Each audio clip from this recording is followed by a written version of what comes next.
വീട്ടിൽ പഴയതോ കാലാവധി കഴിഞ്ഞതോ ആയ മരുന്നുകളുണ്ടെങ്കിൽ അവ ഉദാസീനമായി വലിച്ചെറിയും മുമ്പ് 2 തവണ ചിന്തിക്കണം. ഉപയോഗിക്കാത്തതും പഴയതും കാലാവധി കഴിഞ്ഞതുമായ മരുന്നുകൾ സംസ്കരിക്കാൻ പൊതുജനങ്ങളെ സഹായിക്കുന്നതിന് ഇന്ത്യയിലെ മരുന്ന് നിയന്ത്രണ ഏജൻസിയായ central drug standard control organisation പുതിയ മാർഗനിർദ്ദേശങ്ങൾ പുറപ്പെടുവിച്ചിട്ടുണ്ട്. വളർത്തുമൃഗങ്ങൾക്കും പരിസ്ഥിതിക്കും ദോഷം വരാതിരിക്കാൻ ഇവ പറമ്പിലും മറ്റും വലിച്ചെറിയുന്നത് ഒഴിവാക്കാനാണ് നിർദ്ദേശം. വളർത്തുമൃഗങ്ങൾ ഉൾപ്പെടെ മറ്റുള്ളവർക്ക് ദോഷം വരുത്താതിരിക്കാൻ ചില മരുന്നുകൾ സിങ്കിലോ ടോയ്ലറ്റിലോ ഫ്ലഷ് ചെയ്ത് കളയാനാണ് CDSO മാർഗനിർദ്ദേശങ്ങൾ ശുപാർശ ചെയ്യുന്നത്.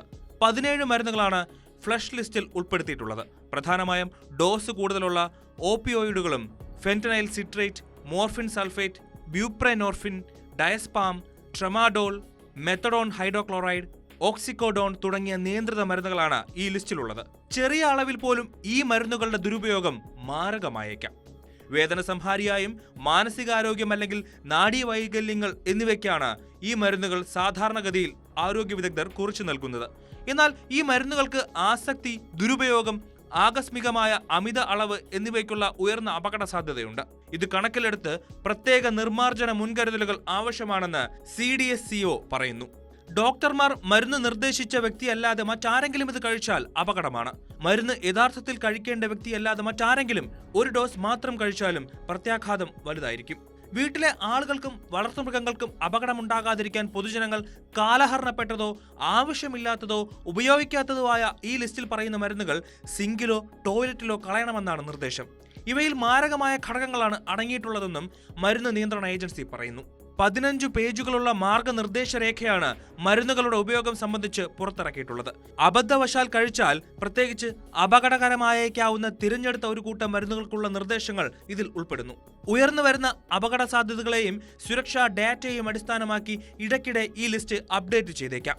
കാലഹരണപ്പെട്ട മരുന്നുകൾ സംസ്കരിക്കാൻ പൊതുജനങ്ങളെ സഹായിക്കുന്നതിന് സംസ്ഥാന മരുന്ന് നിയന്ത്രണ വകുപ്പുകളും പ്രാദേശിക തലത്തിലുള്ള മരുന്ന് വിദഗ്ധരുടെ അസോസിയേഷനുകളും മരുന്ന് നിർമ്മാർജ്ജന പരിപാടികൾ ആവിഷ്കരിക്കാനും നിർദ്ദേശം നൽകിയിട്ടുണ്ട്. പൗരന്മാർക്ക് പഴയ മരുന്നുകൾ സുരക്ഷിതമായി ഉപേക്ഷിക്കാൻ കഴിയുന്ന നിയുക്ത സ്ഥലങ്ങൾ ഈ സംരംഭങ്ങൾ സ്ഥാപിക്കും. ശേഖരിച്ച മരുന്നുകൾ സംസ്ഥാന ഡ്രഗ് ലൈസൻസിംഗ് അതോറിറ്റിയുടെ മേൽനോട്ടത്തിൽ സംസ്കരിക്കും. ഉപയോഗിക്കാത്തതോ കാലഹരണപ്പെട്ടതോ ആയ മരുന്നുകളുടെ അശാസ്ത്രീയ നിർമ്മാർജ്ജനം പരിസ്ഥിതി മലിനീകരണത്തിന്റെ പ്രാഥമിക കാരണങ്ങളിലൊന്നായാണ് കണക്കാക്കപ്പെടുന്നത്. ഇത്തരം മരുന്നുകൾ നിർമ്മാർജ്ജനം ചെയ്യാൻ നിയുക്ത സ്ഥലങ്ങളിൽ നിർമ്മാർജ്ജന പരിപാടികൾ നടപ്പാക്കും. അവിടെ ആളുകൾക്ക് കാലഹരണപ്പെട്ട മരുന്നുകൾ ഉപേക്ഷിക്കാൻ കഴിയും. ഈ മരുന്നുകൾ പിന്നീട് അസോസിയേഷനുകൾ വഴി സംസ്കരിക്കും. സംസ്ഥാന ലൈസൻസിംഗ് അതോറിറ്റിയുടെ നിയന്ത്രണത്തിലായിരിക്കും ഇത് നടപ്പാക്കുക. രജിസ്റ്റർ ചെയ്തതോ ലൈസൻസ് ഉള്ളതോ ആയ ബാഹ്യ ഏജൻസികളുടെ സഹായത്തോടെ 2016 ബയോമെഡിക്കൽ മാലിന്യ സംസ്കരണ നിയമങ്ങൾ പ്രകാരമായിരിക്കും മരുന്നുകളുടെ സംസ്കരണം. കാലഹരണപ്പെട്ടതോ ഉപയോഗിക്കാത്തതോ ആയ മരുന്നുകളുടെ സുരക്ഷിതവും ശരിയായ രീതിയിലുള്ളതുമായ നിർമ്മാർജ്ജനം പരിസ്ഥിതിയെയും പൊതുജനാരോഗ്യത്തെയും സംരക്ഷിക്കുന്നതിന് നിർണായകമാണ്. ഈ മരുന്നുകളുടെ അനുചിതമായ നിർമ്മാർജ്ജനം പൊതുജനാരോഗ്യത്തിനും മൃഗങ്ങളുടെ ആരോഗ്യത്തിനും പരിസ്ഥിതിക്കും അപകടകരമാകാമെന്നും Indian drug controller general Rajeev Singh Raghuvanshi സംസ്ഥാനങ്ങളെയും കേന്ദ്രഭരണ പ്രദേശങ്ങളെയും അറിയിച്ചിട്ടുണ്ട്.